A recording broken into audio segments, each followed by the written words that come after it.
Portions of the following program may contain pre-recorded material.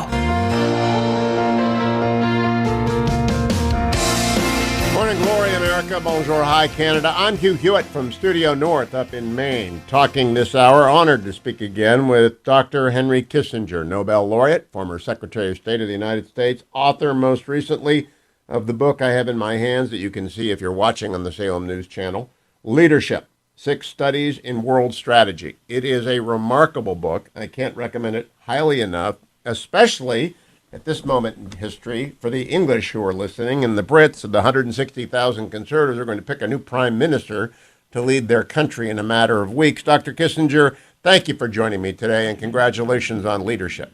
Thank you.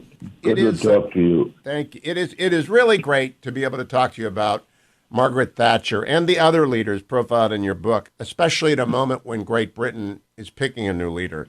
What do you think is most important for those people choosing between Rishi Sunak and Liz Truss, the Chancellor of the Exchequer and the Foreign Secretary, to take from leadership as they consider for whom to vote to be the next Prime Minister? One, the ability to analyze a situation correctly in terms of its inherent trends and the decisions that have to be taken.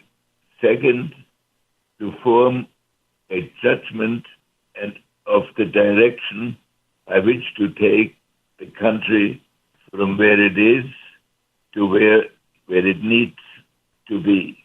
Third, to find people, personnel to assist in this process and to help institutionalize it.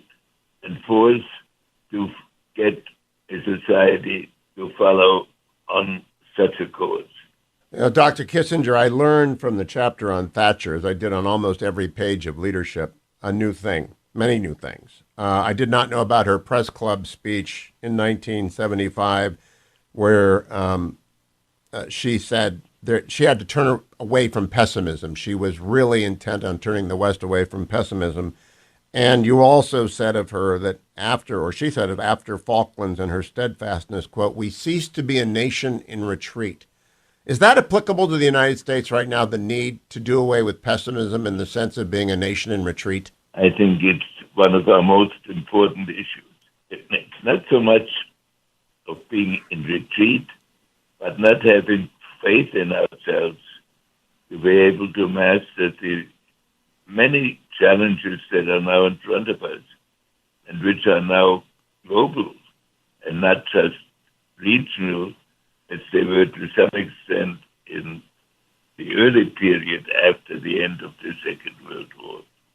Well, we are confronted, and you deal in the conclusion with the double-edged sword of technology. In fact, I think it's the most provocative part of a provocative book, where you talk about technology and what it does, and that it's having incredibly corrosive and some constructive habits on our minds encouraged by this new technology. And you ask the question, what risks being lost in this age dominated by the image? And you say erudition, learnedness, seriousness, and independent thinking, in a phrase, deep literacy. Do you want to try and explain to the audience, Dr. Kissinger, it's amazing concept that you have in here, what deep literacy is?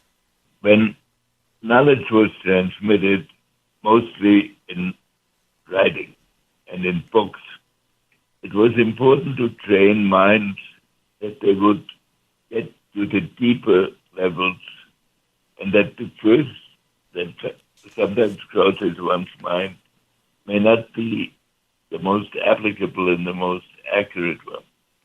And for that, you needed a kind of self-training, a kind of acquaintance with literacy that would deepen the thinking. In the contemporary period, most of information is transmitted visually. And a visual transmission evokes feelings and reactions, but it does not lead necessarily, and often it does not, to asking oneself or asking the society about the deeper implications of what is happening. so that more and more people and more political leaders are obsessed with the immediate reaction to what they're doing and not asking themselves sufficiently or at all about where that leads to society and the world with which they're dealing. I think this has got to become near universally read because I'm quoting Dr. Kissinger to himself now. Intense reading can help leaders cultivate the mental distance from external stimuli and personalities that sustains a sense of proportion. Skipping a little bit. More profoundly, books offer a reality that is reasonable, sequential, and orderly, a reality that can be mastered or at least managed by reflection and planning. To the extent our leaders aren't reading in a disciplined way, Dr. Kissinger, they're absorbing information, they're absorbing images, but they're not really disciplining their mind at all, are they? No, they're thinking primarily on the impact of what they're seeing or on which they are active. And they don't sufficiently train their mind to get to the deeper level. And therefore, this is why I wrote this book, to show how significant leaders had to deal with the complexity of the world before them and the manageable qualities. You know, Dr. Kissinger, when did you begin this book? It's epic. And I don't know how long you've been working on it. I know for a while, but it's really kind of a life's work, but it doesn't seem like it took you that long to do. Have you been at it for a long time? No, actually, writing it was about 2.5 years. But the experience on which it is based, of course, was accumulated over a lifetime. I want to tell the audience, Konrad Adenauer, The Strategy of Humility, Charles de Gaulle, The Strategy of Will, Richard Nixon, The Strategy of Equilibrium, Anwar Sadat, The Strategy of Transcendence, Lee Kuan Yew, The Strategy of Excellence, and Margaret Thatcher, The Strategy of Conviction. And you can't put it down. And I'm just going to pick on a few things, Dr. Kissinger, as we move around. I want to go back to the conclusion on producing leaders. Charles Hill, the late great scholar and statesman of Yale, on the necessity of reading fiction by statesmen. And this is in one of the footnotes, and I stopped and underlined it and typed it out. Indispensable to the strategist who cannot, by the nature of the craft, know all the facts, considerations, and potential consequences of a situation at the time a decision must be made, ready or not. That is his prescription for reading fiction. I was unaware of it until I read Leadership. Have you made a habit of reading fiction your entire life as well? I read a lot of fiction throughout my life. In the last decade or so, I've been reading some historical fiction rather than pure novels. But I think great writers like Tolstoy or any of the great writers, and it isn't just reading the novel, it is having a habit of life in which taking off a week occasionally to change your perspective by reading about complexities that don't present themselves automatically to you, and therefore getting into a habit of dealing with issues that you might otherwise have passed by and that are importantly being passed by now. Do you think it develops an informed intuition about unanticipated situations so that the statesman is ready to deal, as well as anyone can be ready, with new circumstances, previously unanticipated crises? Well, I think it does. And actually, Charlie Hill was a remarkable person. He was what they call an adjunct professor at Yale, but he had been an assistant to me, to George Shultz, to other senior people in our government, because they could always count to getting from him a perspective and a depth that they could not necessarily get through the routine of bureaucracy. the most influential professor of political science because he gave something that people didn't encounter elsewhere. And so a lot of us used to stay in touch with this otherwise somewhat obscure professor of history. Don't go anywhere, America. I'll be back with Dr. Henry Kissinger. His new book is Leadership, and it is fascinating. The conversation, we recorded it last night, in fact, just as the January 6th last hearing of Nancy Pelosi's committee got underway. But I'm going to play it through throughout the first 2 hours today. Don't go anywhere. Wishing President Biden a quick and speedy recovery.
Welcome back, America. Hugh Hewitt at Studio North, continuing with my conversation taped last night with Dr. Henry Kissinger from his home, I believe, in New York.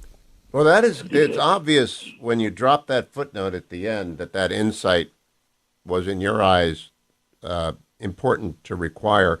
You also write in the conclusion, and this is a caution to every parent as well as professor, quoting Dr. Kissinger, with screens in every home, entertainment is omnipresent and boredom a rarity.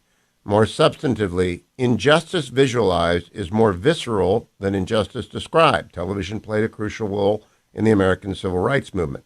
Yet the costs of television are substantial, privileging emotional display over self-command, changing the kinds of people and arguments that are taken seriously in public life. How, Dr. Kissinger? How does it do that? Yes. It does it by telling you when you react purely emotionally, based really on a very selfish perception of what you see, by telling you to take a moment and to get yourself into the habit so that you can respond to events in a manner that is significant about it for the future. Because as I said a few minutes ago, one of the tasks of a leader is to move the society from where it is to where it has never been, from the familiar to what has yet to be experienced. And to gain the inner strength to lead in this way cannot be acquired simply by emotional responses, which are themselves shaped through an analysis of reactions rather than of thinking. Do you think, well, let me phrase, I want to approach this with Margaret Thatcher indirectly.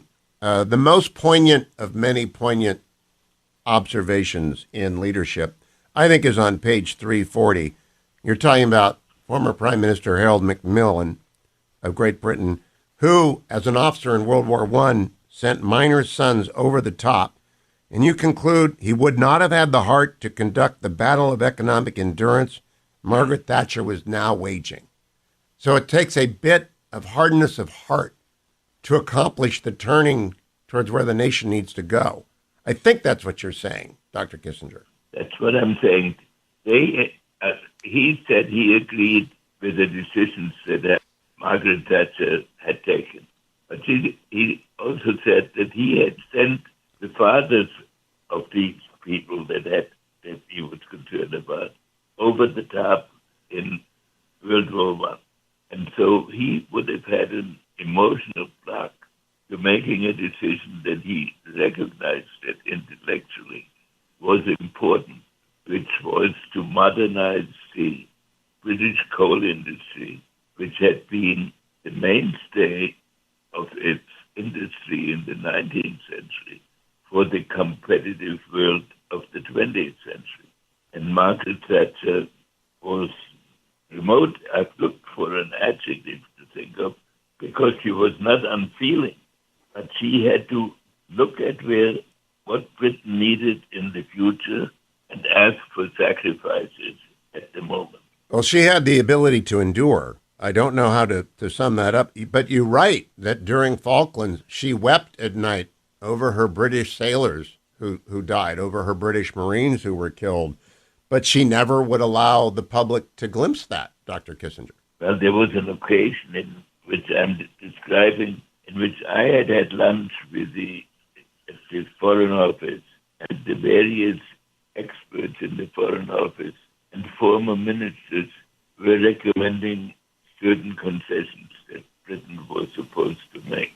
So later in the day, I saw Margaret Thatcher, and I thought that these ideas of concessions had been generally accepted. And so I mentioned them. I asked her which of them she favored. Well, it turned out she didn't favor any of them. And she was so irate that I didn't even have the heart to tell her these were ideas I got from her subordinates. Huh. But see, I'm going to talk more with Dr. Kissinger after I talk to Sonny Bunch. Got to get ready to go down to American Legislative Exchange Council next week. But first, Sonny Bunch and more Dr. Kissinger on this Friday edition of the Hugh Hewitt Show from Studio North.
Welcome back, America. It's Hugh Hewitt.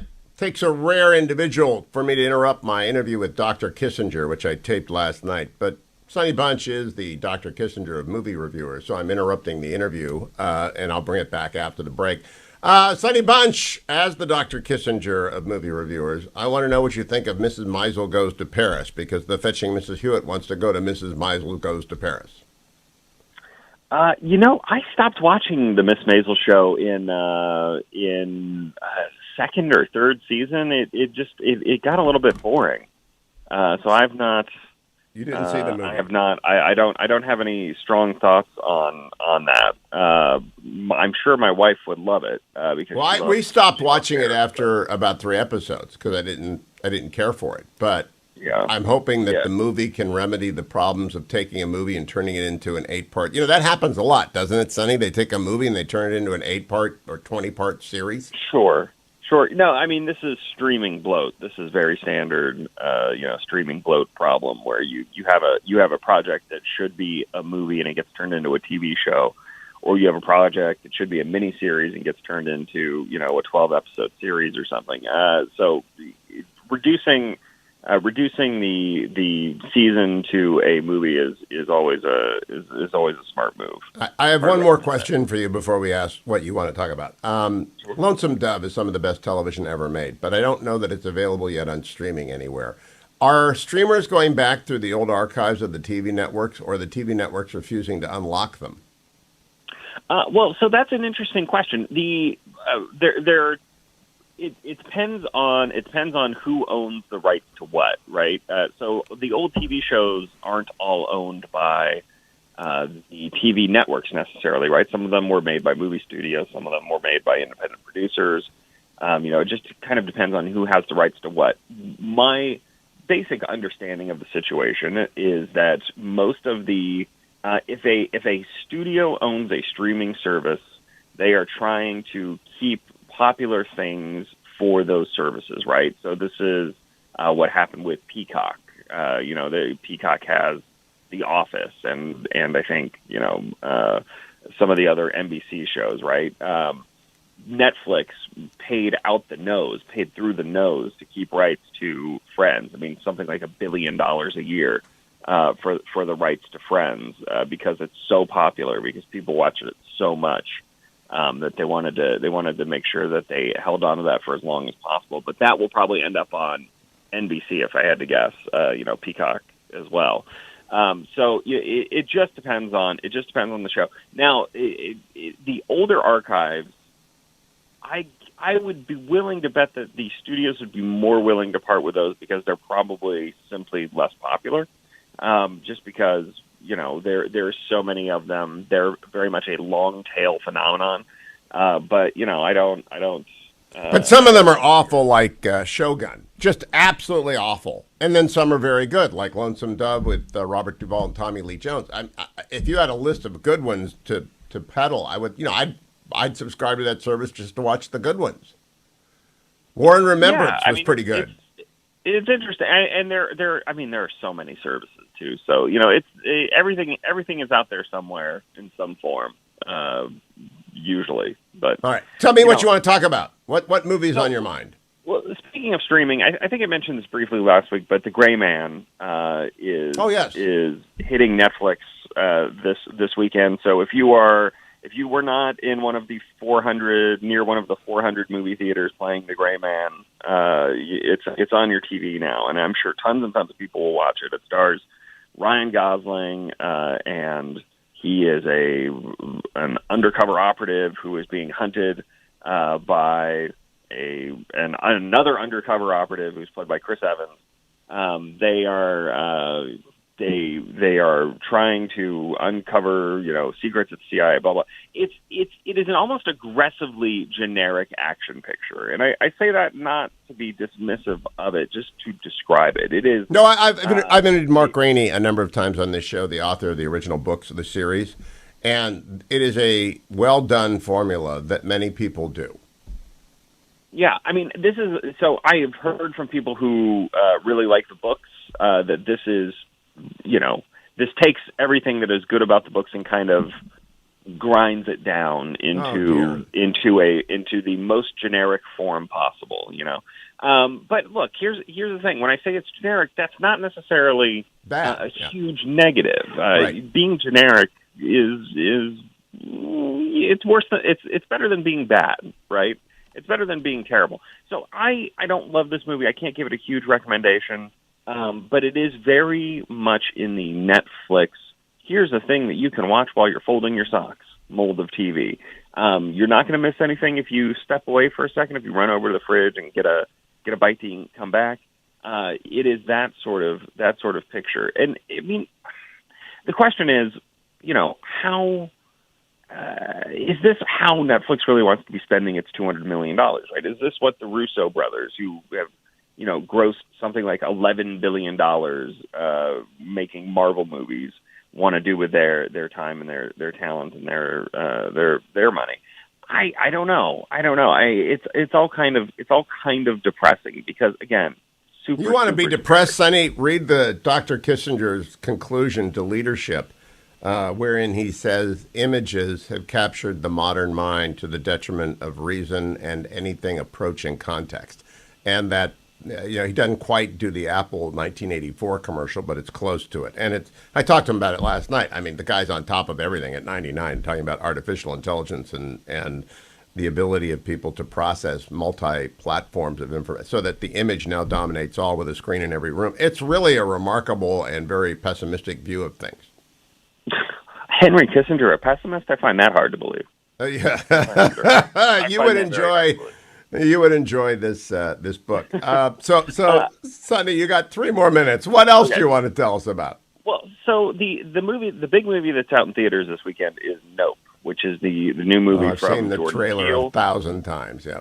Right. So we've been seeing the trailer a lot because it has been, you know, it's one of these kind of pandemic delay movies. Nope is the way I would describe Nope. The shorthand for it is it's almost like a version of Close Encounters that is crossed with Jaws, made by the guy who made Get Out and Us, right? And it's not as good as Close Encounters or Jaws. Don't get me wrong. This is not a 4-star movie. It's a messy movie. There are too many things going on. I mean, it's a sci-fi horror western that is both a critique of the movie business and a family drama and a movie about. Is race in America central to it? Because you've just summed up what I thought, a sci-fi western about race. And I said, okay, maybe I'll see that on a streaming service. Yeah, but it's not really about. I wouldn't describe it as about race in the same way that like Get Out was, right? Get Out. The trailer kind of sells it hard on race, doesn't it? There's definitely a race component to it. So the plot of the movie is that this young guy, Otis Jr., is played by the Oscar-winning Daniel Kaluuya. He runs a horse wrangling farm that is used by Hollywood. It has been used by Hollywood for years. The first African-American horse wrangling farm in the business. He is working with his sister to try and save the family farm from being absorbed by a nearby theme park that is run by Steve Yeun, who folks will remember from The Walking Dead. He wants to buy the ranch to add it to his theme park. OJ and his sister, this is the Daniel Kaluuya's character's name, OJ, he resists. And he resists in part because there may or may not be aliens up in the sky, and he wants to get, the shot that will prove their existence. That's all the plot about the movie I want to say. I don't want to spoil too much for people. If you want to see it, go in your best going into it fresh. All right, do that. I will say that it's a mess. The movie is doing about 17 different things all at once. It is overstuffed, and it's not quite sloppy, but it verges up to sloppy. That being said, I still really enjoyed it. Oh, I still really in every individual moment of the film, it works. It's only when you kind of step back and look at the whole thing together that you get a little bit dizzy and vertiginous, and you're like, well, there's a lot going on here. But that being said, everything in the moment works. The movie looks beautiful. It's shot by the director of photography is Hoyte van Hoytema, who has worked most closely with Christopher Nolan on movies like Dunkirk and Interstellar.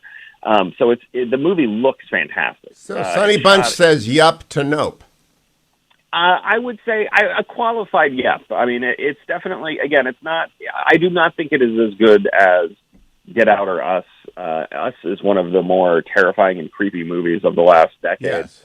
And Get Out has just such a tightly constructed screenplay that it works, it ticks like a clock. This is neither of those movies. But it's still pretty good. It's still pretty entertaining, and it looks fantastic. I mean, again, shot on IMAX camera. Enough for me. Enough for me. Sonny Bunch, thank you. Go find him at the Across the Movie Aisle podcast or over at Bulwark Goes to the Movies. Follow him on Twitter at Sonny Bunch, and thank you, Sonny. You earned your airline miles this week. Let me do a market report brought to you by, of course, Birch Gold, because yesterday was the day that gold began to take some traction again after a week of drifting down. It went up 0.5% to $17.22 an ounce. If you're going to buy gold this weekend or today, do it from Birch Gold via HughGold.com or text Hugh, H-U-G-H, to 989898. The real reason you want to talk to them, some people buy gold in Krugerrands and Eagles and Maple Leafs. That's what I do, and stuff them away in the safety deposit box. But some people want to do an IRA or 401k, and that has to be administered by a third party that the IRS recognizes as legit. That would be Birch Gold. If you want to open one or roll over one, they'll send you the free information kit. Again, visit HughGold.com or text Hugh to 989898. Markets yesterday, another day up, 162 points up on Dow. The S&P went up 39. The NASDAQ went up 161. My only stock, I have two stocks, Palantir and Amazon, so I really don't have the specialized knowledge. But Amazon announced they're buying a big healthcare company yesterday. And so it got a little pop on that. One Medical, they're buying for $4 billion. Sometimes I think I don't know what Amazon's going to be, except enormous and a big wall, big moat. So I strongly recommend gold for those of you who are worried about inflation. There is a half-point interest rate out there today from the Central Bank of Europe, and it's the first of many. More coming from the Fed. They are serious, finally, about getting inflation down. But markets are all up across Europe this morning. The 10-year Treasury at 2.9%. Good day. Every day. It's a good day to think about gold with HughGold.com. Also a good day to take my ReliefFactor.com, as I do every morning at this time. And I do so because I did my 6 miles yesterday, and at the end of it, it's so, for Maine, it's awfully hot. And not hot by Virginia standards. I mean, I still sweat it out a little bit, but I need this, and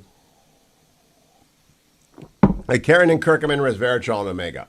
For the old slow guys and the young sprinters out there, for the people who are kayaking in Casco Bay and those who are down east with their motorboats and sailboats, for all of you who got aches and pains that come with summer exercise and exertion and fun, ReliefFactor.com. Works in the winter, works in the summer, works in the fall and the spring. Because it doesn't try to do the magical. It simply supports your body's anti-inflammatory system, and thereby generally, health is good for you. 1995, get you started on Relief Factor. Coming back with more of my talk with Dr. Kissinger from last night. Stay tuned. His new book, Leadership, is a must-read. A must-read. Stay tuned. Portions of the Hugh Hewitt Show are brought to you in part by Birch Gold Group.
Welcome back, America. I'm Hugh Hewitt. Last night I talked with Dr. Henry Kissinger about his new book, Leadership, and we returned to that interview where we are talking about Margaret Thatcher, even as the Brits begin the consideration of Rishi Sunak and Liz Truss for their next prime minister. Back to Dr. Kissinger. She went her way, and in an important way, the Western world had been losing a lot of self-confidence since the successful end of World War II. And it showed what a strong leader believing in the values of his society could inspire his society to accomplish against all the evidence. Yeah, it might be best called fortitude, if I can spend just a couple more minutes on her. I learned something on page 351 of Leadership I had never known, that Ronald Reagan said to Cap Weinberger, "Give Maggie everything she needs to get on with it." I mean, I thought I knew about the Falklands. I don't know who your researcher was to find that in the news of the United States Naval Institute on June 27th, 2012. I've never heard that before. No, that's exactly what he did, because there was some dispute within our government that the State Department wanted to go towards normal negotiations, while Weinberger was prepared to stand by Thatcher. So the issue came back to Reagan, and Reagan solved it in the simple-sounding way he often talked, but which actually showed deep understanding. And he said, give her everything she wants, because that could only work if it succeeded. And it did. The risk she took is so very well described in Leadership. For that alone, I would encourage everyone to buy then read this book, but everything else matters as well. I want to ask you about Peter Carrington. It's one of my side notes, Dr. Kissinger. I got pages and pages of notes. You call him, and I remember him vaguely, the quintessence of honor. He resigned because somebody had to take the fall for not seeing the Argentinian move on the Falklands. So he did. And he never complained. And he told you privately, there's no point in accepting responsibility if afterwards you whisper to your friends that you are not really responsible. Why is Peter Carrington the quintessence of honor? Peter Carrington is a person that throughout my public life I admired, and I had the privilege of working with him on a number of occasions, and we became friends, close friends. Now, I mentioned this particular case. All his life, Peter Carrington had thought that the culmination of his life would be if he were made Foreign Secretary. And he was made Foreign Secretary finally. And during his first year of service, the Falkland crisis came up, and he had actually warned ahead of time that if the British withdrew the cruiser they had there, which symbolized their military commitment, that serious consequences would follow. But then, when the crisis actually came, he took the fall for himself as if he had been the chief proponent of what turned out to be the wrong policy. And I saw him quite often at that time, and he expressed, and at no point did he ever express second thoughts. That is honorable. In the conclusion you write, is true leadership possible today? Are leaders coming forth with the character, intellect, and hardiness required to meet the challenges facing world order? Hardiness, I know what character is, and you describe it at length. Of course, we know what intellect is, and it's demonstrated, in fact, by the book. What is hardiness, Dr. Kissinger? Leaders have to be strong enough to stick to their convictions, even if they imply difficult choices, even if they involve some pain, because this is one of the ways they can demonstrate to their people that great solutions are possible and give them the chance to live up to the best in might be not ready or not courageous enough at any moment to implement. Courage. The interview, I've got a little bit more to play for you. Peter Carrington, I should have said it, but I neglected to. He died in 2019 at the age of 99. Dr. Kissinger is going strong at the age of 99. It's kind of a remarkable book to issue from a 99-year-old statesman, and a remarkable interview to conduct. And I hope all of us at 99 have the same intellectual dexterity and vigor as Dr. Kissinger does. Speaking of vigor, our best wishes to President Biden for a speedy recovery. He is taking the Paxlovid, and I assume he'll be back in the saddle in a week or so, as most people. Everyone I know who's taken Paxlovid had a mild case and we're over it in a week. And I wish they would make it generally available. And I have a sister-in-law who got COVID and took Paxlovid and was fine in a week, and a brother-in-law who at 64 was denied Paxlovid and is having a long bout. And that just makes me crazy, because that's the government, again, being moronic, just absolutely moronic, because that's what government does. I'll be back with hour number 2 of today's Friday edition of the Hugh Hewitt Show. Stand by.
Morning glory, America. Bonjour, hi, Canada. Last night, I tracked down Dr. Henry Kissinger, Nobel laureate. At the age of 99, he has put out his brand new book, Leadership, and I'm talking with him about it. This is the conclusion in these two segments of that interview from last night. Now, at the beginning of the book, you talk about all these great leaders, Adenauer, de Gaulle, Nixon, and you go through all the things that combine them together. But at the end, you're looking forward at the conclusion of the book, and you're looking at particularly the war in Ukraine right now. And you write a historically creative solution would neutralize Ukraine under a guarantee from the great powers. And you cite the Treaty of London in 1839, when Belgium was guaranteed, its neutrality was guaranteed, which lasted for 75 years. Nicholas I signed off on that, the guy who's allegedly the definition of autocrat. Are you suggesting Putin is like... No, but I think the solution, this would have been a creative solution at the beginning of the evolution of the Ukrainian issue. If at the beginning, when the Soviet Union broke up, if Ukraine had been made not as an outpost of one side or the other, but as a possible bridge for the two sides. That is now no longer possible.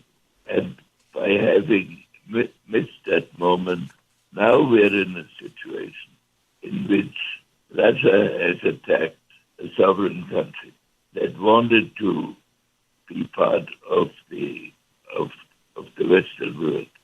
So the outcome has to be one in which the Western powers are not defeated. And now we have to.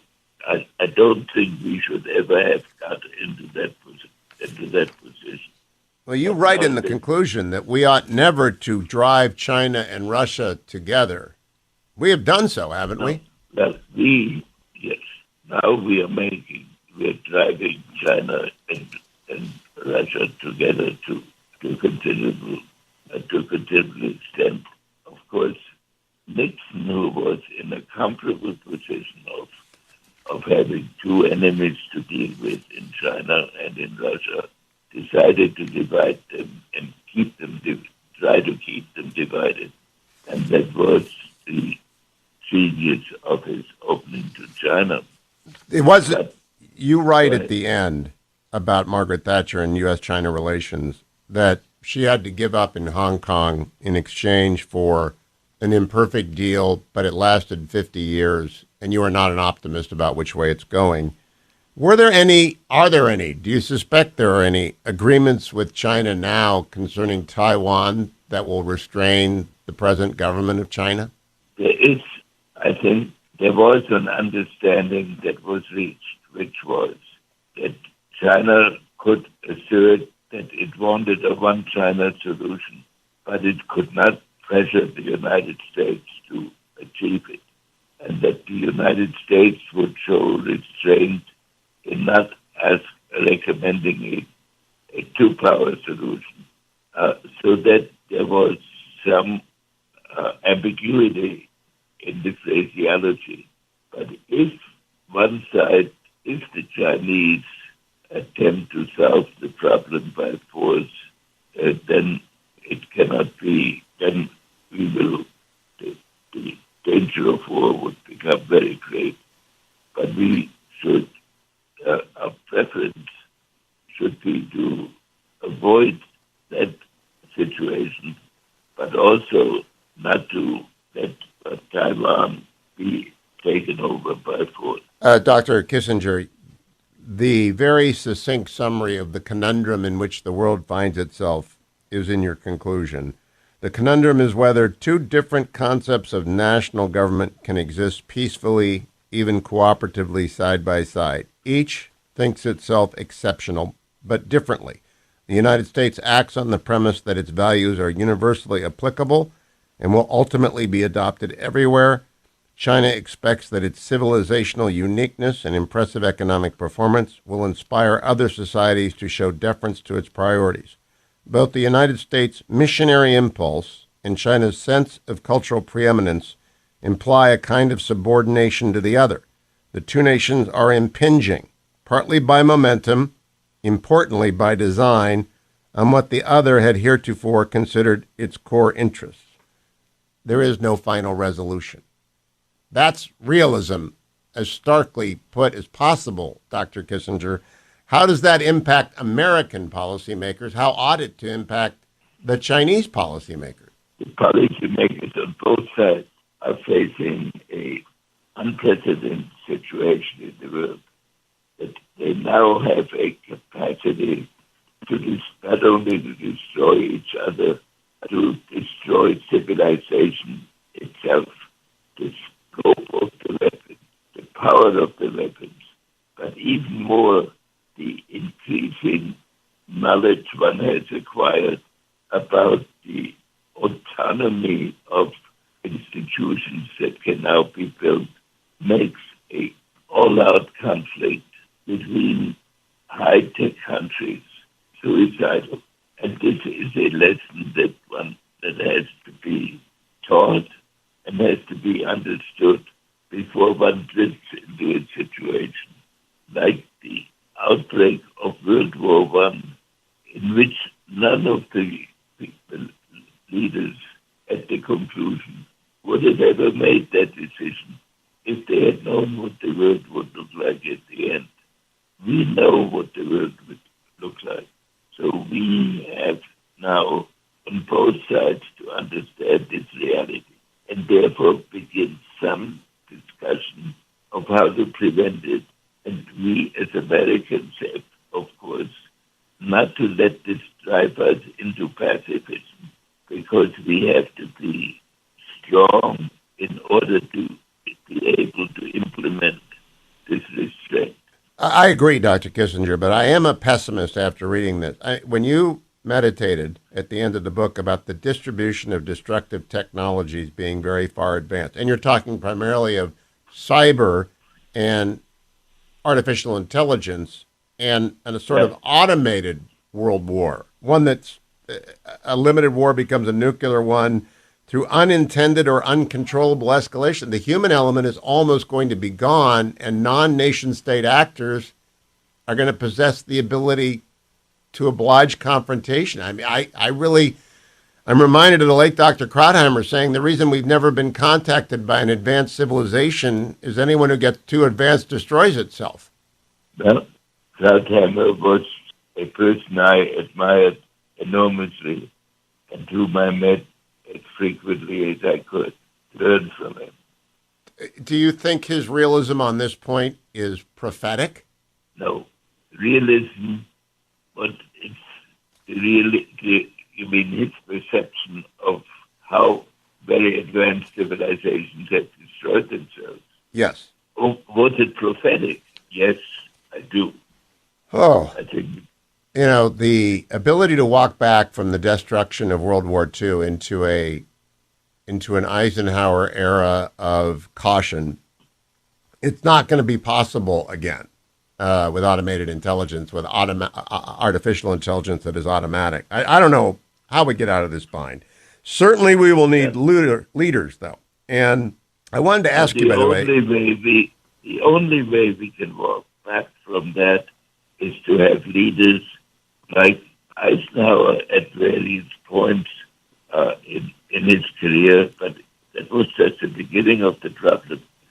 But to have leaders who are capable of being both strong and restrained, and not to permit the mechanism of their internal decision-making and the morale of the decision-making, drive them into irreversible actions which humanity will not be able to tolerate. That is the precipice. Now, part of that requires meritocracy to produce leaders who can somehow dance on that cliff's edge. I remember at President Nixon's funeral, you said he stood on pinnacles that became precipice. Well, we are now on a precipice, actually, and we need a meritocracy. And a lot of your conclusion is devoted to the collapse of the American meritocracy. And maybe collapse is a little bit too strong. We'll come back to the collapse. The conclusion of Dr. Kissinger's leadership book is kind of chilling, and I'll be talking about it for a few days. I'm going down to the American Legislative Exchange Council in Atlanta next week, and I'll be talking about it with them about the schools and the complete collapse of secondary education in the public schools on matters of civics. Dr. Kissinger deeply concerned about that. I'll continue. School choice is the answer, by the way. Backpack bills are the answer. And we talk about the final segment coming up in the Hugh Hewitt Show on this Friday, July 22nd. Stay tuned. Portions of the Hugh Hewitt Show are brought to you in part by Micron.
Welcome back, America. I'm Hugh Hewitt. Here's the conclusion of my conversation with Dr. Henry Kissinger, Nobel laureate, age 99, just published a brand new book, Leadership, which is really riveting. And here's the final. I taped it last night. Here are the final 3 minutes of that.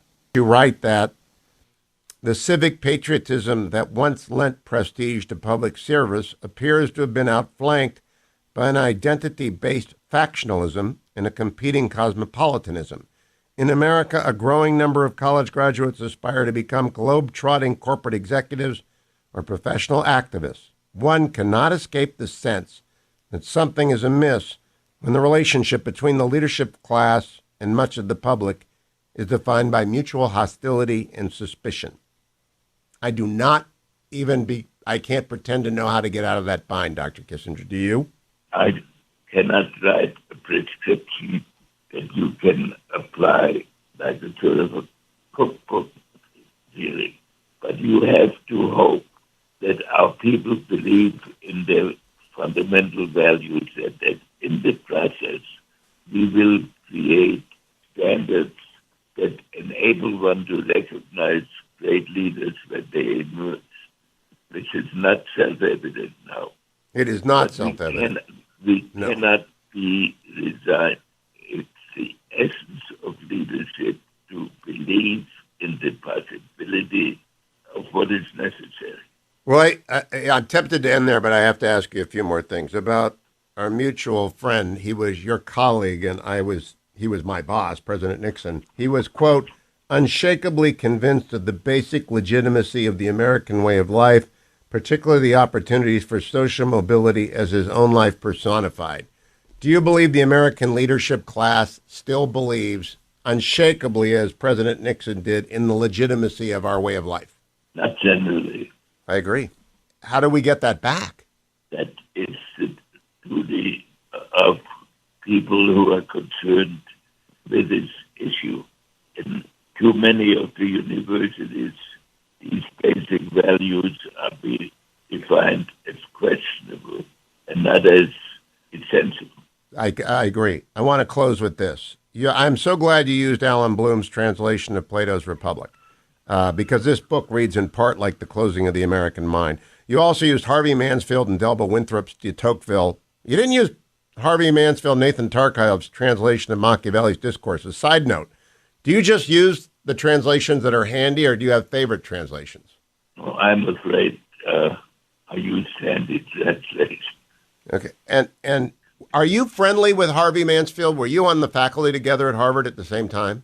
We were on the faculty together, and we were friends.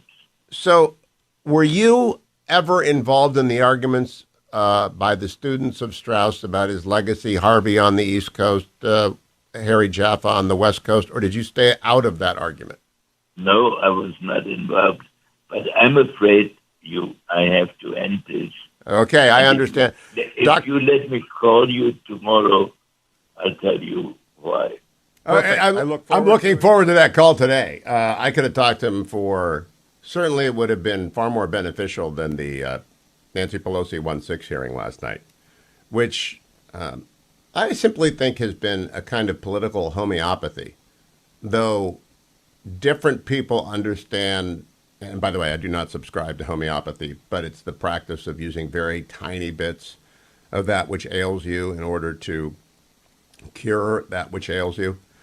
Herodotus, first account, I believe it's Herodotus, who talks about a dictator who would take a little bit of poison every day, a different poison, so as to be immune to being poisoning. So the homeopathy of the Nancy Pelosi 1-6 committee, the people on the committee think it's to prevent the return of Donald Trump to the electoral arena. I think the homeopathy is against people who is preventing Trump from being damaged by January 6th, because flogging the deadest of horses. Everybody knows what happens. Everyone made their judgment. No new facts again last night. None. Zero. Zip. None. And when acting Chairman Cheney opened with a clip of Mitch McConnell, I knew right then we were engaged in political theater. That's what you do when you're doing a political campaign. It was like watching the Republican National Convention or the Democratic National Convention inveighing for or against Trump. That's what it was. And Mark Paoletta is coming up, because later today I'm going to be talking about Clarence Thomas. He is the co-editor of the book Created Equal, Clarence Thomas in his own words, which has been made into a terrific movie available at salemnow.com. Created Equal, about Justice Clarence Thomas. Stay tuned. Mark Paoletta is next.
Welcome back, America. Mark Paoletta is one of the co-authors or the editors of the book Created Equal, Clarence Thomas in his own words.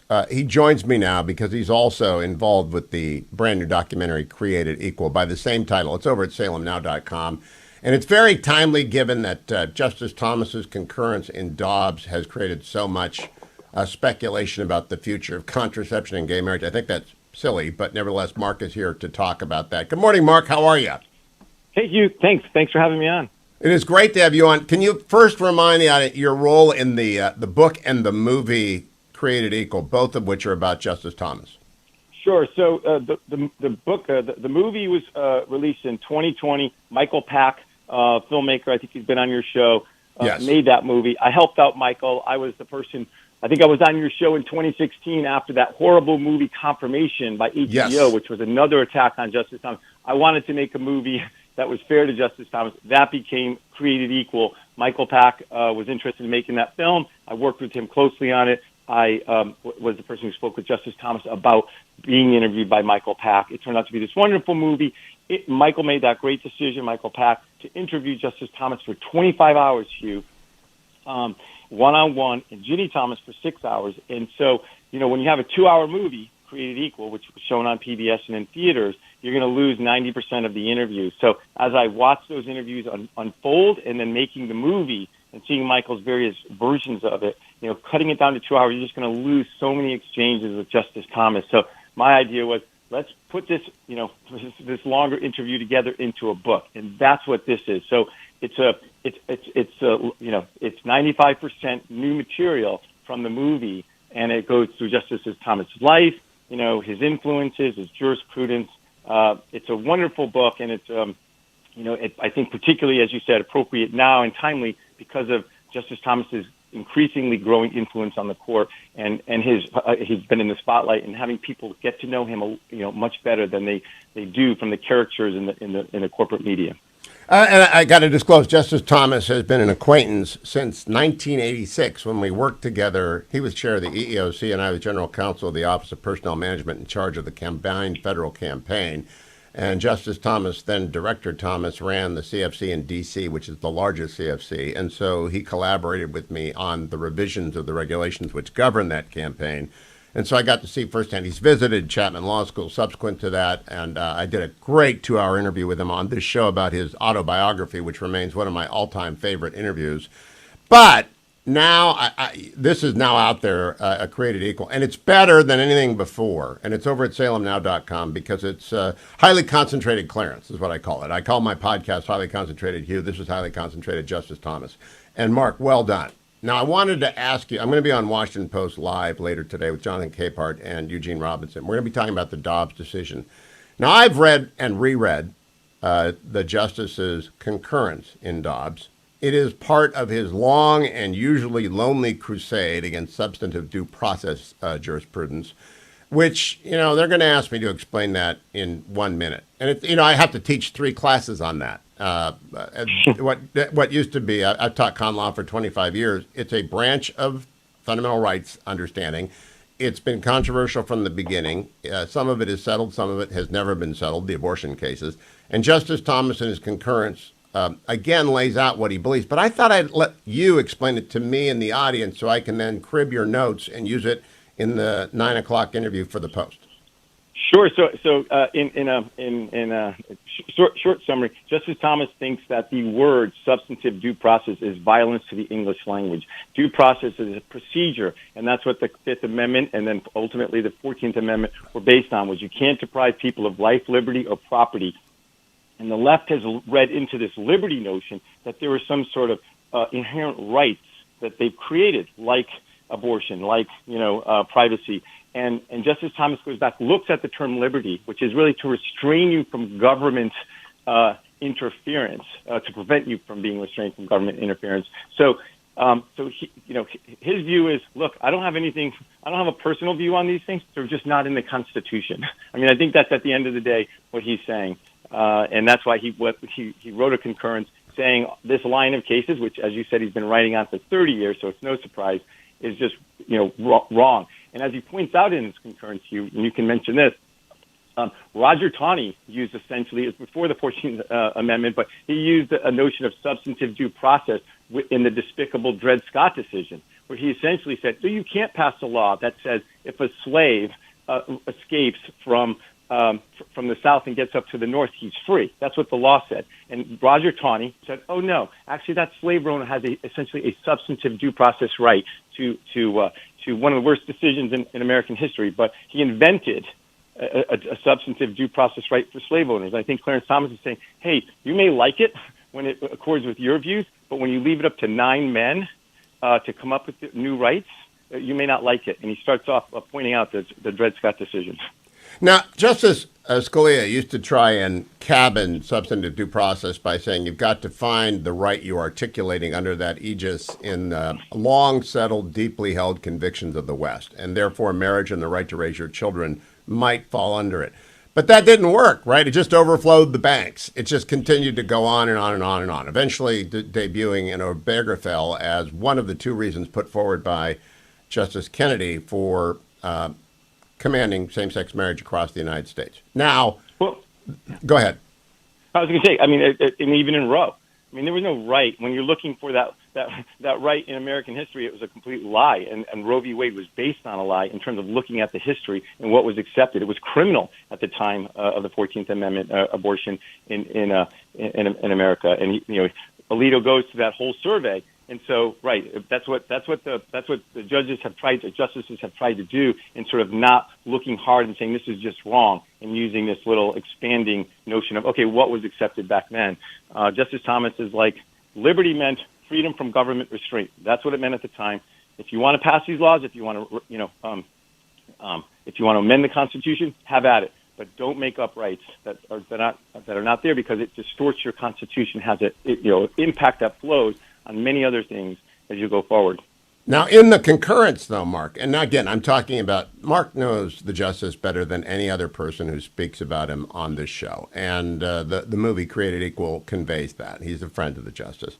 He writes it very carefully, the concurrence in Dobbs, to say, if we got rid of substantive due process, we should revisit the right to privacy in Griswold and the right to same-sex marriage in Obergefell. But he doesn't telegraph the result. Indeed, he fairly shouts, and we got to look at the Privileges and Immunities Clause, which was unfairly neutered by the Supreme Court in the slaughterhouse cases, and who knows where that will go. And I just point out to people, they cannot take his concurrence and say he would overturn Obergefell, the result of Obergefell.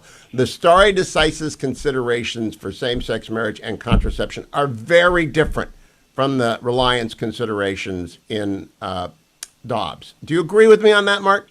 100. I'm glad you pointed out 100%. He says you could look somewhere else in the Constitution. He points out the Privileges and Immunities Clause. So, yes, he's just saying that the line of cases that he's been hammering on for 30 years in terms of substantive due process is wrong. You can look somewhere else in the Constitution and do the analysis, and maybe it will be there based on that analysis. He's just saying that those lines of those cases that he points out, does not provide. They're incorrectly decided. Yeah, so I want to hammer this home, then go back to the movie and what it's like to be a friend of Justice Thomas. I think the commentary is disingenuous or perhaps ignorant. I don't think people understand what he did when he mentioned the P&I clause. And I really don't. I just don't think they understand that he's saying, or that stare decisis was not blown up by Dobbs. It never applied to abortion because it was never settled, and no one can technically rely on anything when you're only pregnant for 9 months, right? It's just not. The Citizens United concurrence by Chief Justice Roberts and the opinion by Justice Alito walks methodically through the factors applying to stare decisis, and they don't apply to Dobbs, and they would apply, in my opinion, to Obergefell and Griswold. Do you agree with my opinion? Yeah, I mean, I'd have to look at that a little bit more closely, but I think Justice Thomas on stare decisis, I also think Justice Thomas on stare decisis has a stronger view of, we're going to look at what the original words mean, and whatever the precedent is, the original meaning of the Constitution is going to control. And I would depart from that if he got there and he didn't find it under P&I or P or I. I'd say, look, reliance on same-sex marriage, Obergefell, not only was it legislated in New York and it wasn't in California, it was in New York and a number of other states, so the contract clause kicks in as well. that it's not even remotely close to Dobbs, which was a never-ending battle. For 49 years, the states fought back. And indeed, the left tried to extend it, Mark. I wonder if you agree with me on this, because the left never talks about this.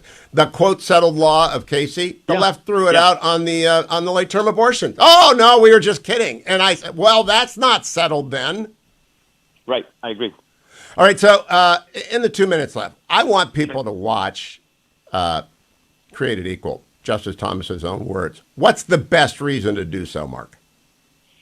You will find a justice that is so joyful and engaging and a complete departure from anything you understand about, that most people understand about Justice Thomas. It's the most amazing American life. I think he's traveled further than any justice, maybe any certainly president, from where he started in life, born into the segregation in the deep South, to uneducated parents, and traveling further to come on the Supreme Court, and his incredible journey that is very, when I say relatable, the challenges and doubts and failures and successes he has as he goes along the way. And it's just, Mark, when I talked to him, and I read a book, when he was writing about his grandfather's early morning, there's no heat in the car or the truck that they were delivering in. And then his radical days at Holy Cross. I mean, it's quite an American life. I just interviewed Henry Kissinger last night, and there are some remarkable people in our age. Justice Thomas and Henry Kay are two of them. Yes, agree. Mark, good to talk to you as always. The movie is called Created Equal. It's at salemnow.com. Go and watch it. Enjoy. Don't let other people tell you what to think of Clarence Thomas. Just go and watch the movie yourself. And Mark Paoletta, thank you so much for joining me. Salemnow.com. I put the link over on my Twitter feed. If you want to watch Washington Post live, by all means, you can do so. Want to remind everyone I'm headed down to Atlanta next week. I'll be here on Monday and Tuesday at Studio Winterfell. But then I'm going to ALEC, and if you want to figure out what ALEC is, go to alec.com, A-L-E-C. Is it alec.com or the .org? It's alec.org. They've been around forever. They do such good work on critical issues of state reform, state legislative reform. It's the American Legislative Exchange Council, where the smart folks in the legislature of Idaho help the smart folks in the legislature of New York, help the smart folks of Florida, help the not-so-smart folks of California get something right. School choice, high on their list. Unfunded pension, high on their list. It's important that people get smart, and they're awfully fun. So I'm going down to ALEC for that. Let me also remind you, relieffactor.com. I'll be taking it with me. I forgot to take it with me when I went to the swamp last week, and I'm not going to make that mistake again. A week without Relief Factor is a week of creeping annoyances. ReliefFactor.com is not a magic bullet. It is not. I begin my, what do they call it, neck traction series next week because Relief Factor can't fix that. That's a C5, C6 problem. But I hope that it fixes a lot of other things like minor muscle aches and pains. It helps the body's natural anti-inflammatory system be supported with icarian and curcumin, resveratrol, and omega. And I take it every day on the first hour, and I encourage everyone else to do so. Lee Zeldin is going to be the next governor of New York if God is in control. I joke.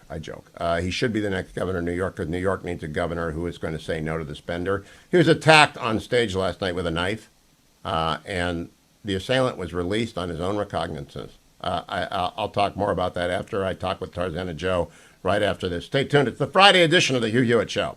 Portions of the Hugh Hewitt Show are brought to you in part by the American Legislative Exchange Council. Visit alec.org for more info.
Joined now by the poet laureate of the Hugh Hewitt Show. Hello, Tarzana Joe. Hello, you.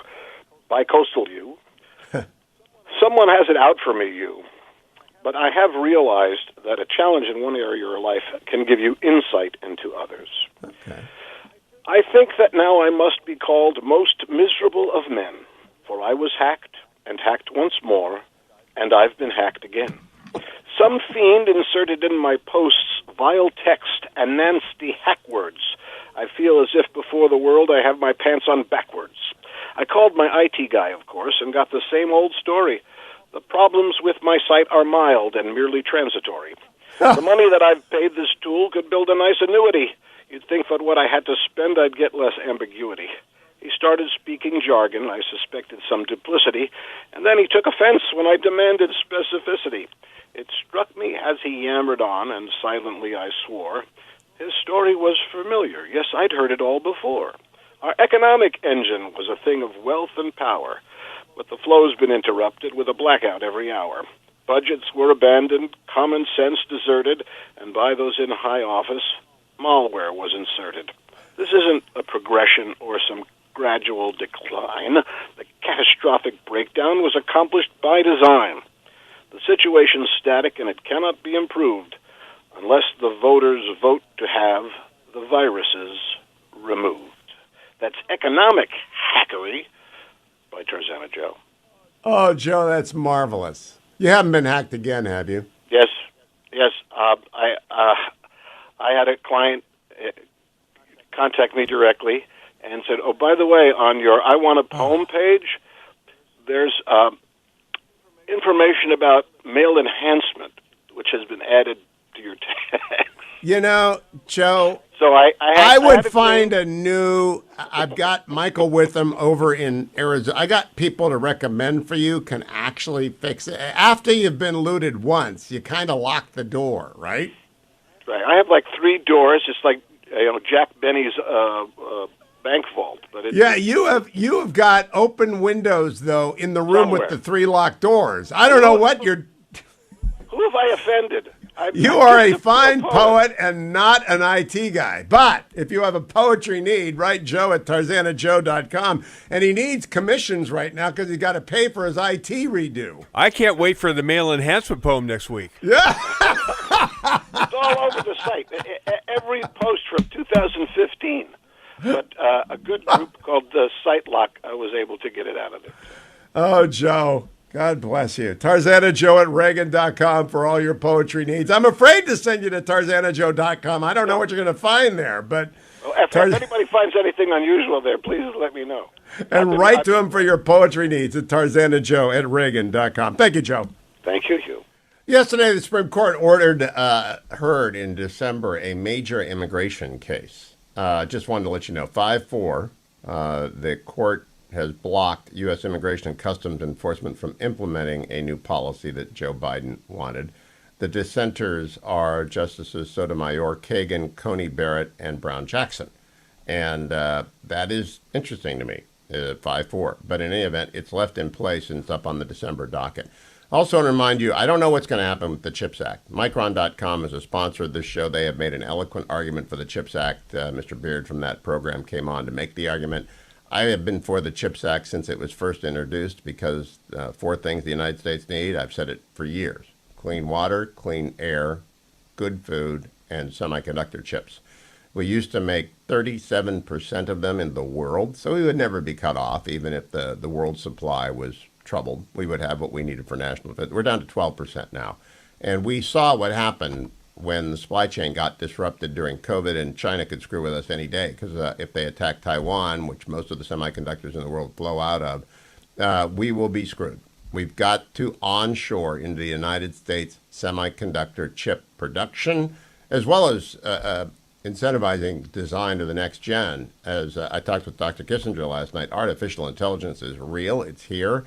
It requires massive computing power, and we've got to lead in that space. We've got to control that space. We've got to have leaders who understand that space. But first things first, you got to build the chips so you can at least have a chance to lead in that space. You can design them forever, but if they're built by the Chinese Communist Party and they want to put their foot on our neck, that's what they'll do. Now, Micron.com. And please call and write your legislator. Tell them to get the original chips, the 75 billion. That's about 52 billion to 54 billion in subsidy, half that much in tax credit for fab plants. And they should all go in Ohio. Every single. I know that's not going to be the case, but they should all go in Ohio like Intel. Intel put one in Arizona as well because Doug Ducey worked on them for so long. Best governor in America, Doug Ducey. Don't go anywhere, America. I'm coming right back with the, you got to be the best governor. You got to do it for 7.5 years. Some of you have your own favorites, but you got to do it for 7.5 years successfully to pull it off. That's why Doug is the best governor in America. Coming back with Dr. Larry Arnn, taking a break from our ethics discussion, Aristotle's Ethics, where we've been airing on the Salem News Channel, which you should download right now. The video class with commentary from me before and during the podcast, the viewing cast of the online course. Today I'm just talking with Dr. Arnn about the events of the summer because it's been so significant this summer. Dr. Arnn and I have to catch up in the middle of his summer vacation. I disturb him from his repose in his office at Hillsdale College, the Lantern of the North. Stay tuned, America. Portions of the Hugh Hewitt Show are brought to you in part by Micron.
Morning glory, America. Bonjour. Hi, candidates. Hugh Hewitt back up in Studio North. Dr. Larry Arnn is my guest today, and Dr. Arnn has been with us for the last 5 weeks as a teacher of students at Hillsdale. But I dragged him out of his summer repose to come and do an update with me about many things. Dr. Arnn, are you spending your summer in D.C. and Michigan, or are you out on your big bike harleying around the country? You know, I've been almost exclusively in Michigan, and I haven't been on my motorcycle. And yet, it's kind of fun. I've decided that I would prefer not to do anything. Well, you know what? Most days, that's the problem that Fetching Mrs. Hewitt experiences with me. I'd rather read a book. And whatever she wants to, I'd rather read a book. Dr. Larry Arnn, I wanted to catch up with you because we are at a moment of extraordinary crisis in the Republic. The Supreme Court has handed down a decision, West Virginia versus EPA, that says, administrative state, stop. You may not make it up as you go along. And yesterday, the President of the United States said he's going to make it up as he goes along. And you always have said for the decade we've done these shows, fundamental things are afoot. I don't know that the media noticed that. They're still talking about Dobbs, which is actually not that big of a deal in terms of what it will mean for most people in the United States. It's just absolutely nothing unless their legislature changes it. But if the administrative state just ignores the United States Supreme Court, that's a big deal and nobody notices it. Yeah. Well, we're down to this bad place. Only the voters can save us. And that's the right place, ultimately, but it's too bad that the ultimate place is the only defense we've got anymore. I do sense, by the way, that people are coming to understand a lot more than they used to. I think they're not confident that the government is okay anymore. And now they think maybe it's a conspiracy against them. And there is a lot of that there. So, yeah, I think, and the court has provided cover to, I mean, just think, in all these recent decisions they made, what they're doing is stripping off cover that the judicial branch offered to the legislative and executive branches for doing things they didn't want to own up to, right? I mean, it might be that it's a really good idea to give a bunch of bureaucrats the power to decide how we generate and whether we generate power. But to do that, our representatives have to say that's what they're doing. I mean, I think they can't even do it in that case. But what's going on instead is they take a little thing. Well, it's a big thing, actually. In this EPA case, there's a very wide power in the EPA to adapt to changing conditions, right? And because they're given goals, and they can do a lot. They can't just do anything, right? They can't decide that a law written to fight smog is now going to be used to fight carbon, right? And that's the thing, you know. Smog is not just carbon. Smog's we live in you live in California. Well, you don't live in California anymore. No, I don't. I'm up in Maine right now, and most of the time I'm in the Beltway. But I used to be on the South Coast Air Quality Management District. I know all about smog. Yeah, that's right, and that's stinky and unhealthful, and been greatly improved. And has it been done in the most efficient way and in the way that preserves the control of the people over the government? I don't think so. But but don't mistake. It's good that the air is better. Yes, and we got it done because of the Clean Air Act, and the Clean Air Act was wrong often until it was right. But they did. When I first moved to California and first met Dr. Arnn in 1989, there were days in downtown LA you couldn't see in front of your 6 feet in front of you. You couldn't see the people you were with going to the USC game, which had been fixed in advance by the Trojan people. But you couldn't see the field. And that's gone now because of the Air Quality Management District, which did which did a lot of good, and then it kept doing a lot, and most of it was bad because it's the administrative state and it never shuts down. It just gets bigger. So the regulatory approach? Let's try to distinguish. I will try to state what I object to. I don't object to laws. I object to the regulatory state. And how does it proceed? Well, first of all, you could say, this is Holman Jenkins, who's a very brilliant man who writes in the Wall Street Journal, just wrote an article about this. You could say the following precursors to smog are harmful to everybody, and so if you emit them into the atmosphere, you got to pay a fee. And if you make the fee high enough, nobody will do it. And then you say, here's an auction, what am I bid? And what that will do is that will concentrate the sources of pollution in the most economically advantageous activities. Yes. And that is that clear? Because that's very important. Yes, it is. It's the market-based approach to reducing pollution. It's been abroad for 30 years, originally introduced by liberals who have been denounced now as insufficiently Leninist in their approach to the problem.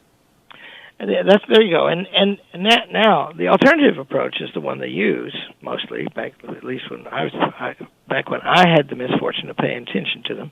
Yep. And that is, they make a list of every industrial or pollution-emitting process in the industry, in your homes. How much does your lawnmower emit? Stuff like that. And they study up all the alternative ways of going about it, and they compel the use of a certain way. You have to put this device on your engine. You have to use this process to paint, and so you can just see, drive down through L.A. and look around. It's very complex, and a huge amount of stuff is going on. And so they're going to take testimony, and they're going to hire experts, and they're going to design how the economy is going to work in detail. Well, that's obviously, in potential, a despotic power. And so you got to step away from that. And the only reason they haven't done that thoroughly is because there are just not enough of them. And occasionally they overreach, Dr. Arnn. I don't know if you recall when the AQMD tried to stop burning fires on the beach, and they had a rebellion on their hands because they had overreached. Not unlike what happened in the shutdowns, and I want to talk about Michigan's election, but before that I want to ask for your thoughts on my somewhat risky analogy. The terrible tragedy that was Uvalde had 400 law enforcement officers, each of whom was individually brave, I'm quite certain, paralyzed as school children bled out and called 911 and they did nothing. 400. That is to me an analogy of the administrative state paralyzed by the inability of someone at the top to do anything and hamstrung by their routine deference to authority that ought not to have been given in the first place. And therefore, the public health authorities in this country are not unlike the law enforcement officers who did nothing in Uvalde because they're just paralyzed. They have no idea. They made mistakes and now they're paralyzed. And I just think that image of the 400 LEOs outside of the schoolroom is going to have a long-term impact on America in a lot of ways far beyond law enforcement. What do you think? Well, the society could break down, right?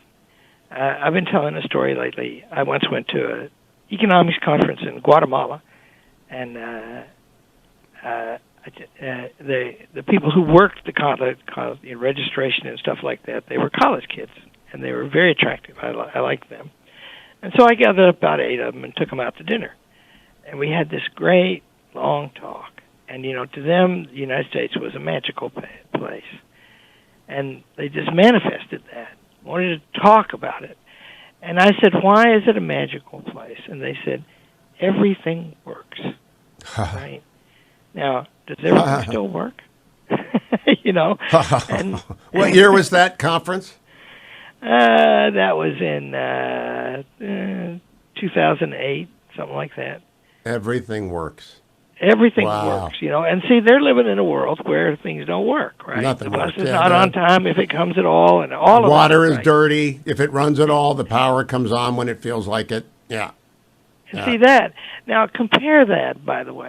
I'm afraid I'm becoming too radical because either I'm going nuts or things are becoming plain to me. Compare that to the young man in Indiana.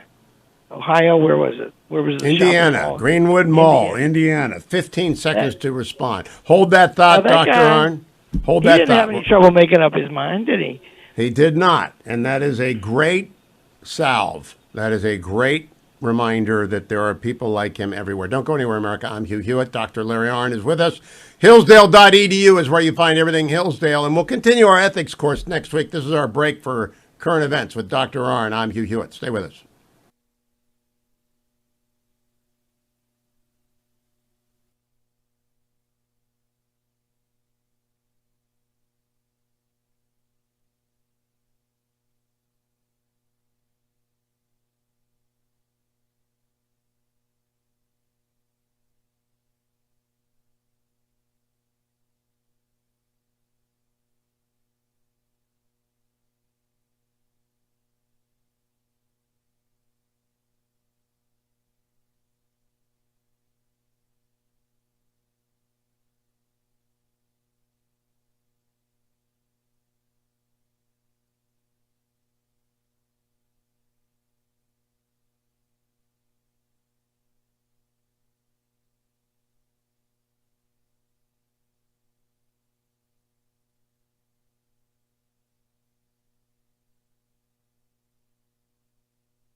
Welcome back, America. Hugh Hewitt, the Hillsdale Dialogue, is here with a live appearance from Dr. Arnn.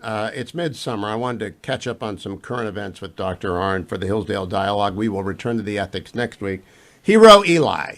He is, that's how I refer to Hero Eli. He rose from his position when a would-be killer who actually killed 3 innocent people, and he intended the killer to kill many, many more. He had 100 rounds. He could have taken at least 100 lives, and who knows, a panic.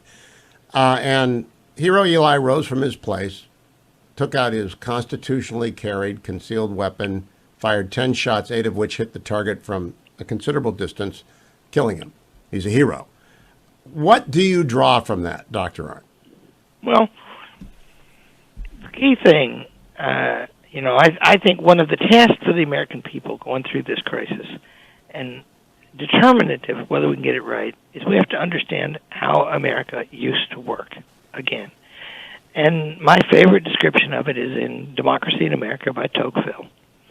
And it's not really the theoretical things he says about the influence of the principle of equality.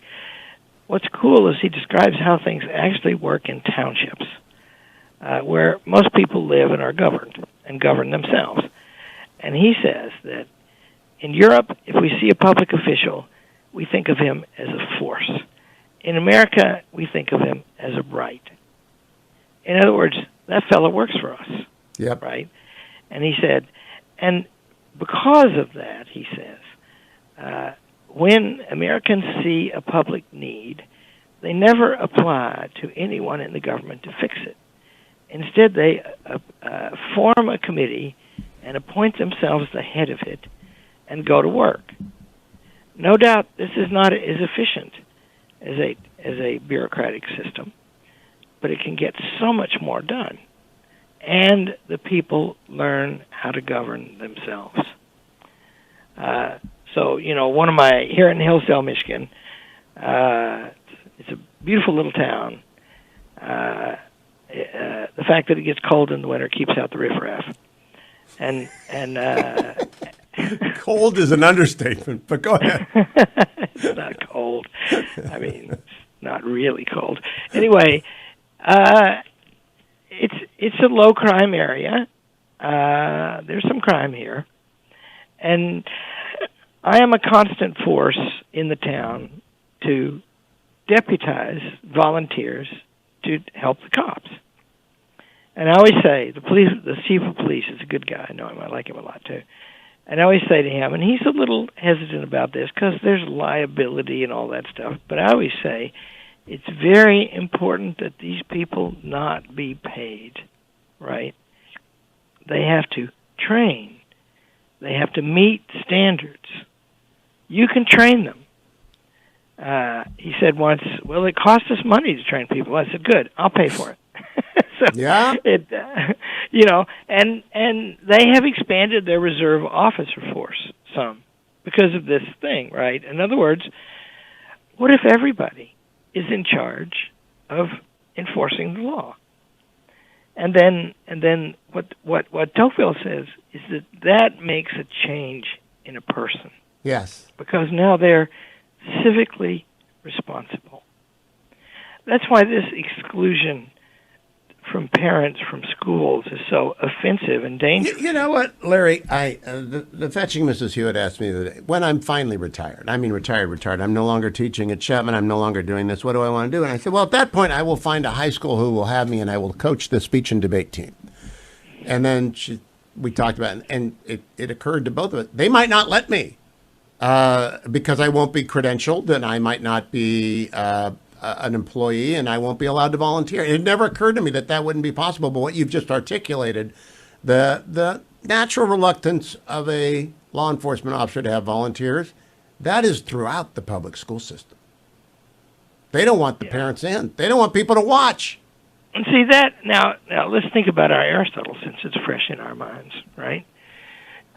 One of the principles of Aristotle is if a thing has a natural capacity to do a thing, it has a natural love of doing that thing. And that means that we human beings can govern ourselves, and we love to do it. And we love it. So, we're going to come back to this right after the break. We're going to talk about the San Diego Unified School District's decision to reimpose masks and to tell students in summer school to go home if they won't wear them, because it is just the epitome of everything that is wrong and maybe the turning point for everything that is right. Stay tuned, America. I'm Hugh Hewitt. The Hillsdale Dialogue is underway. Dr. Larry Arnn is my guest, president of Hillsdale College.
Welcome back, America. The Hillsdale Dialogue is underway this week. I am in Maine. Dr. Arnn is in Michigan, and we have taken a break from Aristotle's Ethics, to which we will return next week. And it's been greeted by applause everywhere. I'm sorry I have to break in with you with the reality, but so much is going on in the country. I wanted to talk to Dr. Arnn about it.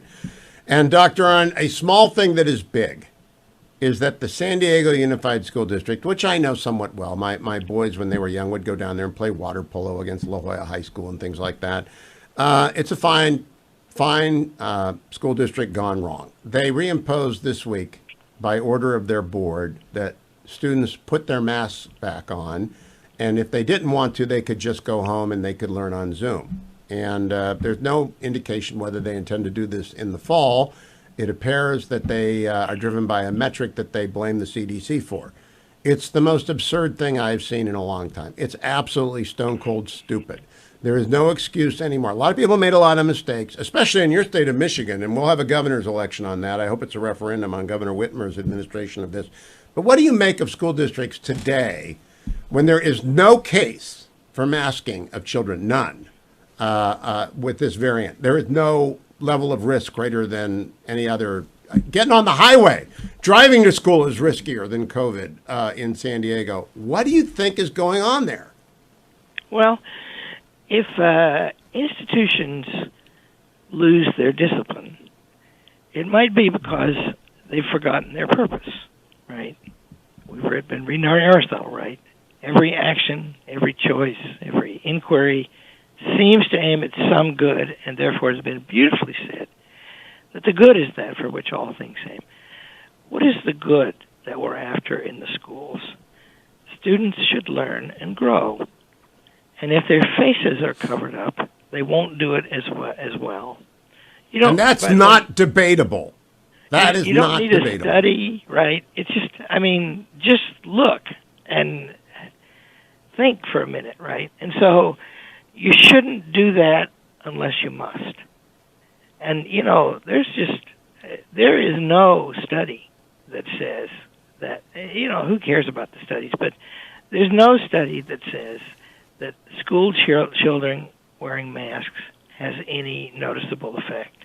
There is one study, because I always find the best argument. The best argument was made by an NIH study during Delta, mind you, not Omicron, that said in the unmasked schools there were 26 cases per 100 among students, and in the masked schools there were only 7. That was their conclusion. That study means nothing, because they did not talk about the costs of masking or its applicability to Omicron or the intervening therapeutic developments. Moreover, it never addressed what nature of illness do children get, which is very minimal, very minimal.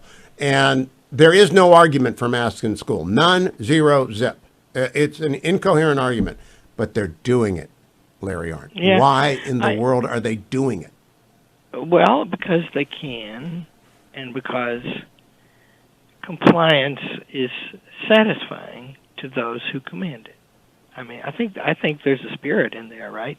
Yes. In the summer of 2000, Vice President Pence, the lamented former great vice president, now we got another one, he formed a task force of college presidents, which I happen to be. Summer of 2020, not 2000, 2020. Okay.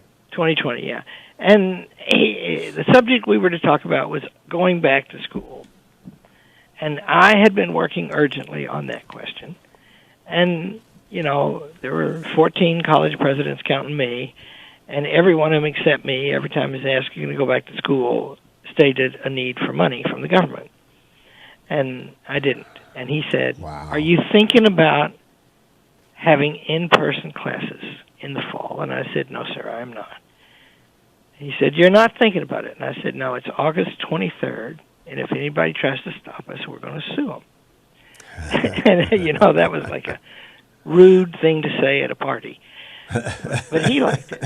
And then I looked at Deborah Birx, who was sitting there with her mask on a Zoom call, and I said, Dr. Birx, is this disease dangerous to the young?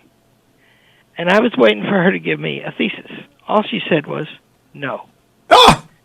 And I said, there's your answer. There's your answer. Because I've been working on this for a month now, figuring out how to have school. And I can figure out everything except the young, because they're not, they're immortal, right? They're not afraid of this. They shouldn't be, I don't think. But it'll be very hard to make them afraid, even if they should be. And so how are you going to keep them? And they live in dormitories, for goodness sake. How are you going to keep them apart? And some who are attracted to each other find nooks and crannies in which to snog, as they say in Harry Potter. So they're going to get together. That's right. And so you can't, and so if their lives depend on you stopping that, I used to say in the middle of this, better for them to die at home. But, that's just human nature. What did you say Lincoln said? If you push it out the front door, it comes in the back door. Isn't that right. That's right.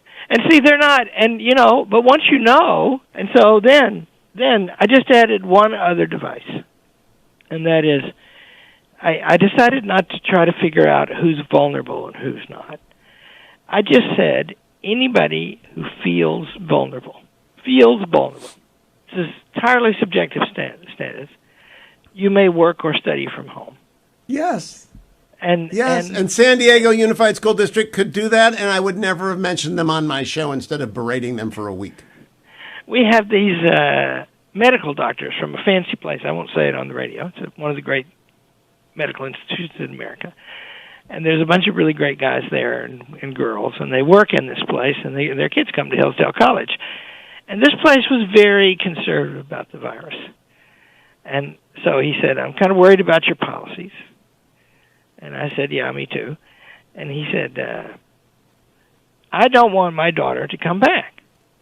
And I said, what does she want? And he said, well, she wants to come back. And I said, Doc, are you calling me for family counseling? I said, I'll bet he did not like that.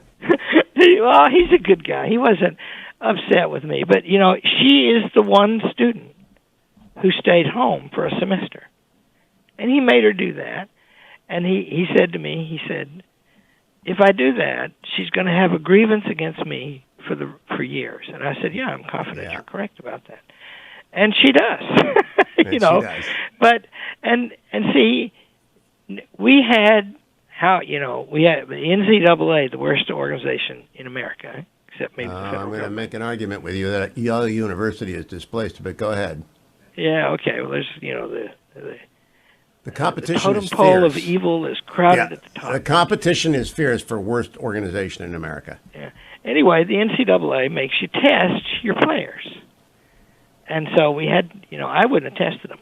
I didn't compel anybody to get a test, except under, direct threat of execution.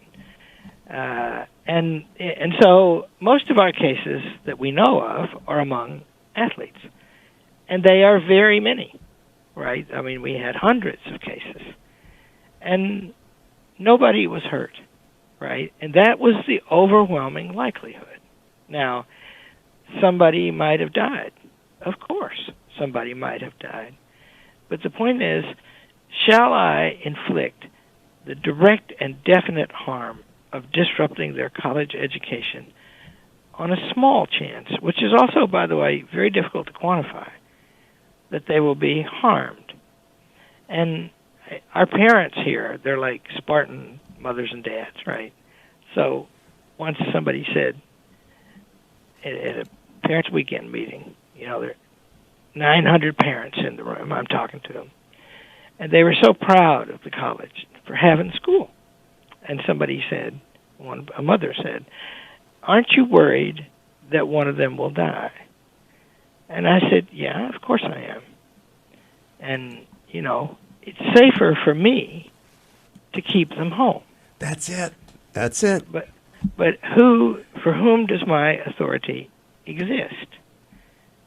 And that that.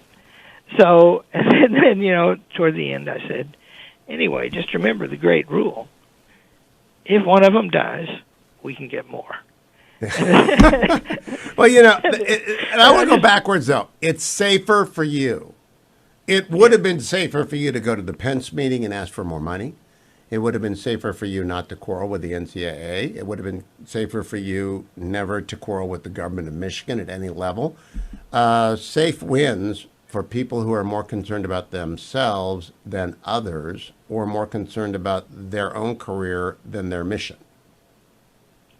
That's it. And that's, there's a premium on that now, right? And so if you want, I have the best job in the world. The only disadvantage it has compared to your job is that I have to work. Yes, there is a huge advantage, though, in not working and being paid for talking to people. That's actually a great advantage.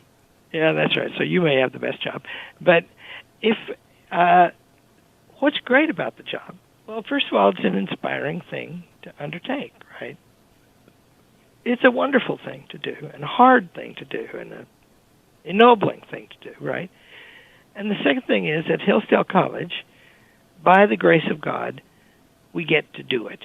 That is to say, go at the problem directly. Right now, I feel like a cavalry commander standing at the gate of top the gate of the fort, watching refugees stream toward our fort. Oh, I have a better analogy. A couple of weeks ago, I was outside of Joshua Chamberlain's house on the campus of Bowdoin College. And Joshua Chamberlain was at the end of the Union line on Little Round Top, and they were out of ammunition. And the Confederates were coming up the hill, so he said, "Fix bayonets and charge." And it really wasn't a very fine military maneuver, but by God, it worked. Yeah. And that, mostly colleges are mostly not good places to work anymore. Absolutely. And the broke ones, which is most of them, they have all the problems of being broke. And the rich ones, they're at each other's throats all the time now. They've lost all courage. I want to come back and conclude on that. Don't go anywhere, America. Dr. Larry Arnn is my guest. Go to hillsdale.edu for all things Hillsdale. Go to hughforhillsdale.com for all the Hillsdale Dialogues. And if you haven't applied yet, you'd better hurry up, because you're going to fill up in a hurry this year, because they're the lantern of the North, but they're one of the few lanterns left in America, and they're the best and the brightest. I'll be right back with Dr. Larry Arnn. Stay tuned. Don't go anywhere, America. Dr. Larry Arnn will be right back, but I do have to remind you that is Hillsdale's the sponsor, so is ReliefFactor.com, the sponsor of my show. And ReliefFactor.com makes it possible for me to leave this place today and go out and run in the beautiful chilly climate of the far north. And it's not like running in the swamp where you have to bring a knife with you to cut through the humidity. ReliefFactor.com allows trundling north, south, east, west. It allows getting up out of your chair if your back hurts. It allows reaching for the peanut butter if your elbow hurts. If you're exercising and you got exercise pains, or you're just getting older and you want to feel a little bit better, then go and get ReliefFactor.com. $19.95. And I'll be down at the ALEC conference next week, and I'll take my Relief Factor with me. I take it wherever I go, whether it's at ALEC, the American Legislative Exchange Council. If I ever get back up to Hillsdale, they've never invited me in the summer. I have to discuss that with Dr. Arnn. One of these days, they're going to invite me in the summer to come to Hillsdale, which is a beautiful place in the summer. And in the winter, just as a chill wind blows and people are huddled and you don't know who they are or what their age is or what they're doing, because they're just little snowmen running around with little branch arms. But ReliefFactor.com is good in any climate, in any part of the country. Go get it. $19.95 is the starter pack. Come right back as Dr. Arnn and I continue to talk about its midsummer break from the ethics course that he's been teaching here in the Hillsdale Dialogue. I'll be right back with more of Dr. Larry Arnn after this.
Welcome back, America. Dr. Larry Arnn is with me. Dr. Arnn, I mentioned Joshua Chamberlain was president of Bowdoin College, and you are now the president of a college up north, and Bowdoin probably had a worse winter than Hillsdale does. Are you not overrun with applications? Have people not figured out that it's the last lantern and the brightest lantern? I mean, there's some other places fine that you can go to, but Hillsdale is it. Are you just swamped in applications and phone calls begging you to let their kids in? Yeah, it's unbelievable, and it's great, right? And I can't. So lately, we've taken to calculating this problem. You know, the question is, how many can we take? Last year, we admitted this. The class that's coming next month, we admitted 17% of the applicants. Jeez. and so we'd like to take more. How many can we take? And, you know, and remain what we are. And we think that there's a limit in nature. That is to say, it won't be the same kind of thing anymore if it passes a certain population. Because it's like what Aristotle says about the ancient city. It can't be bigger than that everybody knows everybody or knows somebody who knows everybody. And so maybe that number is 30% more, maybe it's 50% more, but it's not a lot more than that. And so we're building a dormitory, built one last year too. Who's it named for? We're building what? Who's the new one named for? Can you tell Hugh me? Hewitt, and thank you for that 10 Well, minutes. I wish. But I want people to know, all my friends listening, if you're writing checks to universities, stop and send it to Hillsdale. Because it's wasted. I haven't sent a dime to Harvard in 20 years, and I won't. And Yale is worse. Don't waste your money. Send it to Hillsdale, where they're building dorms. But I want you to get good donors. But go on, you were saying. And we're building a big classroom building, right? And and we're going to have to expand the dining hall. And then the college can get a bit bigger. And you got to hire good faculty. Well, that's, we're all over that. And the choices are, just like the choices for students are much better than they've ever been.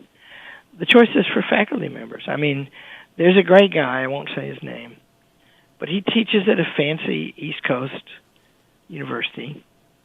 And he's an East Coast guy.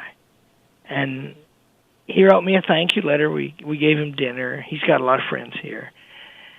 And I had said to him, I say it all the time, I'd say, well, if you ever want to go into make an honest living, talk to us. And that's what the conversation he opened in his thank you letter. Yeah, I might leave that fancy place because I can't bear it anymore. And that's, and see, it takes from you, just remember, injustice saps the life out of everything that's touched by it. Back to the ethics, which you're interrupting. If you do that, what you are intended to do, you will experience joy. And if you are forbidden from doing that, the opposite of joy is what? Despair? Well, it's, that's right. And the opposite of joy is rebellion. You're right about that, too. That brings me to Michigan's gubernatorial election. Now, there were because there are too many obstacles to getting on the ballot, too many people did not get on the ballot, and the Republican primary is thus screwed up. Have you a favorite? Have you declared one? And will either of those who remain as viable candidates be able to beat Whitmer? Governor Whitmer, maybe the worst governor in America right now? Well, fundamental things are afoot. Maybe. I don't. I'm trying to remember who the candidates are. The one that I hear the most good about. Can I say this? I mean, you can. You're not endorsing. I don't want to be taken. I haven't met the woman, but I hear that this woman named Tudor Dixon. Is that her name, Tudor Dixon? I don't know. I don't know anything about. I just know they're down to two. Yeah. Okay. Who are the two? The guy, businessman, did very well in a clip I saw, and I've heard of Tudor Dixon's name, but Kevin I would Rink. not. I know him. Yeah, Rink. That's it. Rink and Dixon are the two who are left. Yeah. He was just saying nice things about Hillsdale College somewhere that I saw today. Yeah. So I'm advised that if it's down to those truly down to those two, that they're both pretty good. And Rink, I know. And they could beat Whitmer. See, this is the key. They got to win. As Mitch McConnell likes to say, and I love to hear this, first you got to win. Yeah. Well, you have to have the gumption to run a plain campaign. And you have to have the artfulness, too, because the deep issues that are pending in America, I think most people agree with you and me about them. Yep. I agree. But making them plain is hard, and you have to slog through the mud. And the legacy media is devoted to not having that conversation. That's right. Dr. Larry Arnn, I'm sorry to disturb your repose during the summer months upon which you were on a hammock reading Tocqueville and playing with your dogs in Charlotte and the other newbie. But thank you for getting up and talking. We'll be back with the ethics next week, and then Dr. Arnn will be back on a more regular basis come September, because the history of the English-speaking people lies in front of us, and much, much more to be done. Don't go anywhere, America. Stay here. I'll be back Monday on the next Hugh Hewitt Show.